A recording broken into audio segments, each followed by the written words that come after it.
তৃণমূল কংগ্রেস প্রার্থী কীর্তি আজাদের সামনে দুর্গাপুর নগর নিগমের 12 নম্বর ওয়ার্ডের আমরাই গ্রামে দুই বিবাদমান গোষ্ঠীর সংঘর্ষ।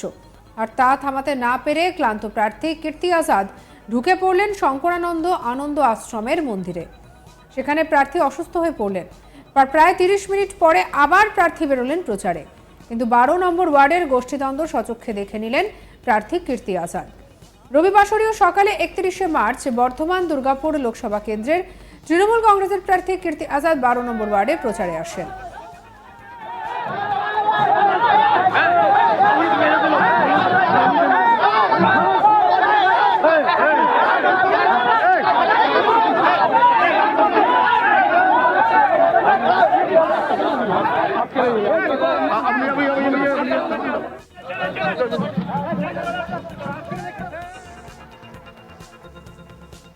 কীর্তি আজাদ 12 নম্বর ওয়ার্ডে প্রচারে আসেন। প্রথমে বাদানুবাদে জড়িয়ে পড়তে দেখা যায় শেখ শাহাবুদ্দিনকে তৃণমূল কংগ্রেসের 2 নম্বর ব্লক সভাপতি উজ্জ্বল মুখোপাধ্যায়ের সঙ্গে। শহীদ বেদিতে মাল্যদান করার পর কীর্তি আজাদকে সঙ্গে নিয়ে শাহাবুদ্দিন এবং তার দলবল আমরাই গ্রামের রাস্তায় মিছিল শুরু করেন। 300 মিটার দূরে দাঁড়িয়েছিল আমিনুর রহমান এবং তার দলবল। কীর্তি আজাদকে নিয়ে শাহাবুদ্দিন এবং তার দলবল সেখানে যাওয়া মাত্রই শুরু হয়ে যায় দুপক্ষের হাতাহাতি। অস্বস্তিতে জড়িয়ে পড়ে প্রার্থী কীর্তি আজাদ সহ দলের অন্যান্য নেতৃত্বরা। প্রভাত চট্টোপাধ্যায়কেও দেখা যায় ঘটনাস্থলে। দুই গোষ্ঠীর সংঘর্ষের জেরে অসুস্থ হয়ে পড়েন কীর্তি আজাদ। সামনেই থাকা একটি মন্দিরে গিয়ে বিশ্রাম নিতে দেখা যায় কীর্তি আজাদকে। যদিও পরে ফের পরিস্থিতি শান্ত হলে শুরু হয় তৃণমূল প্রার্থী কীর্তি আজাদের প্রচার। পরে সাংবাদিক বৈঠকে প্রার্থী জানান, মিছিলের ঘটনা গোষ্ঠীদ্বন্দ্ব নয়, এটা আসলে মমতা বন্দ্যোপাধ্যায়ের প্রতি মানুষের আবেগ।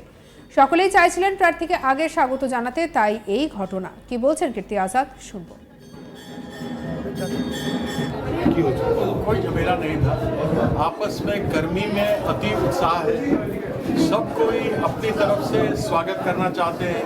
उसी में कोई पहले करना चाहता था, कोई बाद में करना चाहता था।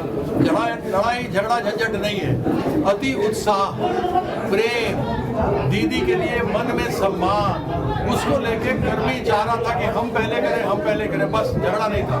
बीजेपी बोला जे गोष्ठी दंगल, क्या दंगल है? गोष्ठी का दंगल है। उसको बोलो कि अपना घर संभाले। महिला का अपमान करते हैं ये लोगों ने बंगाल का हक मार करके रखा है। ये लोग कभी भी ये नहीं बताएंगे कि बीजेपी में बैठी नरेंद्र मोदी की सरकार ने बंगाल के लिए क्या किया, कितना पैसा दिया, ये नहीं बताएंगे। ये लोग अन्याय कर रहे हैं और सिर्फ यही सब देखते हैं कि गोष्ठी में फलाना हो रहा है, मेरे गोष्ठी में क्या हो रहा है। तुम पहले ये बताओ कि तुमने बंगाल का हक क्यों मारा, तुम देवी माँ दुर्गा का अपमान क्यों किया, तुम ममता दीदी का अपमान, नारी जाति का अपमान क्यों किया, इसके बारे में बोलो ना। तुम मेरा ये बोलते, मेरा कर्मी अति उत्साहित है, वो चाह रहा है कि पहले हम स्वागत करें, हम करें, तो वो तो साफ बताता है कि 100% वोट हमको मिलने वाला है। दिलीप घोष यहाँ से लाखों वोट से हारेगा। पागल आदमी है वो, कहीं भी भोगता है, कुछ ही भोगता है। हमारे पास टाइम नहीं है ऐसे लोग के लिए। बंगाल को भद्र मानुष की जगह मानी जाती है और वो महिषासुर अभद्र है, इसलिए हमको वो जो मर्जी बोले, हमको दुर्गापुर और वर्धमान के लोगों के लिए काम करना है। हम उसके बारे में उल्टा नहीं बोलते हैं। वो ये नहीं बताता है कि केंद्र सरकार क्या किया है, उसको पता है ना। आलूवालिया यहाँ पर पहले था, वो क्या काम किया, केंद्र से क्या योजना लेकर आया, वो नहीं बोलेगा। उसको मालूम है वो लाखों वोट से हार रहा है, तो उल्टा सीधा बोलता है। तो ज्यादा ध्यान आप लोग भी मत दीजिए, आप लोग का टाइम वेस्ट होता है। যদিও তৃণমূল নেতা শাহাবুদ্দিন জানিয়েছেন যে এই ঘটনায় যেই জড়িত থাক দলগতভাবে তার বিরুদ্ধে পদক্ষেপ করা হবে। কি বলছেন শাহাবুদ্দিন, শুনবো।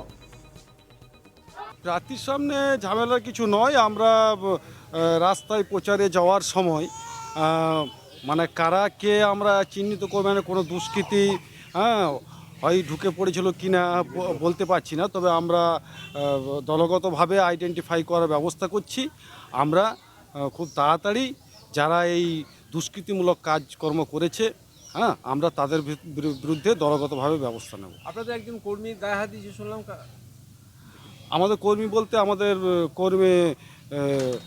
কর্মী আমাদের এই ওয়ার্ডের বিশিষ্ট নেতা শেখ মানিকের গায়ে মানে পিছন থেকে ঠেলে দিয়ে হাত দেওয়ার চক্রান্ত করেছে। কিন্তু আমরা কেউ আমরা যেহেতু আজকে একটা এই প্রোগ্রাম চলছে, সেই প্রোগ্রাম পার হয়ে যাওয়ার পর আমরা কি হয়েছে সেটা আমরা সঠিকভাবে আইডেন্টিফাই করে আমরা দলগতভাবে তার বিরুদ্ধে ব্যবস্থা আপনাদের নেব। প্রার্থী কীর্তি আজাদ কিন্তু যথেষ্ট মানে এখানে প্রচারে এসে হতাশ হলেন, কী বলবেন?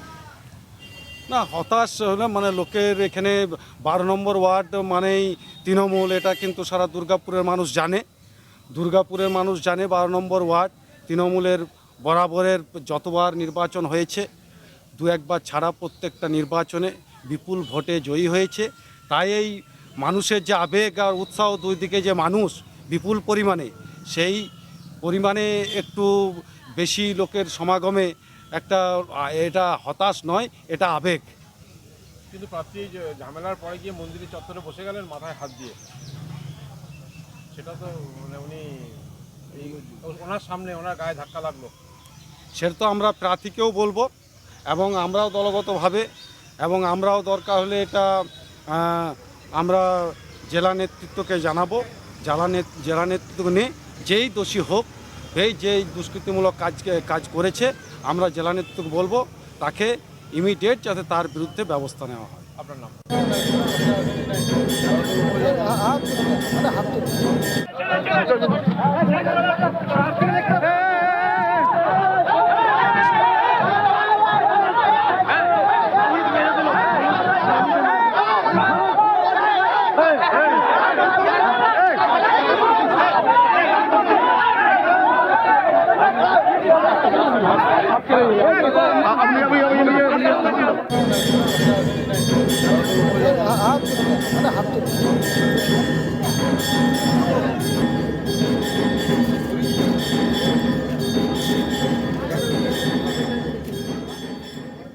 তৃণমূল কংগ্রেস প্রার্থী কীর্তি আজাদের সামনেই একেবারে দুর্গাপুর নগর নিগমের 12 নম্বর ওয়ার্ডে আমরাই গ্রামে দুই বিবাদমান গোষ্ঠীর সংঘর্ষ। আর তা থামাতে না পেরে ক্লান্ত প্রার্থী কীর্তি আজাদ ঢুকে পড়লেন একটি মন্দিরে। দেখা গেল সেই ছবি, আর সেখানেই প্রার্থী অসুস্থ হয়ে পড়লেন।